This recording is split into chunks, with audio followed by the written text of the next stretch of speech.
भोजपुरी की नई जानकारी के लिए हमारे साथ जुड़े। ये लाल रंग का सब्सक्राइब बटन क्लिक करें और बेल आइकन को दबाएं, जिससे नई वीडियो की जानकारी आप तक पहुंच जाए। जान लीजिए, सब्सक्राइब करना बिल्कुल फ्री है।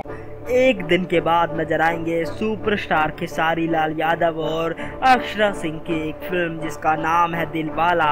दोस्तों आपको बता दें, सुपरस्टार खेसारी लाल यादव और अक्षरा सिंह की जोड़ी सुपर डुपर हिट जोड़ी पहले थी, लेकिन इस समय पवन की है। दोस्तों देखते हैं कितना ज्यादा सफल हो पाती है फिल्म दिलवाला।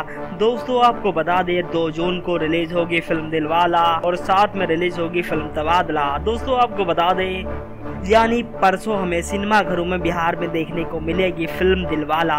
दोस्तों बहुत पसंद कर रहे हैं लोग फिल्म दिलवाला के ट्रेलर, सॉन्ग और टीजर को। दोस्तों खेसारी और अक्षरा की जोड़ी भली भांति लोगों को बहुत पसंद आएगी, क्योंकि दोस्तों पहले ये जोड़ी सफल थी, लेकिन दोस्तों अब सफल है पवन सिंह के साथ। दोस्तों अक्षरा के साथ देखते हैं कितना ज्यादा सफल हो पाती है या नहीं हो पाती। आपके क्या विचार है, खेसारी के साथ अक्षरा की जोड़ी सही है या नहीं? नीचे आप कमेंट कर सकते हो। धन्यवाद।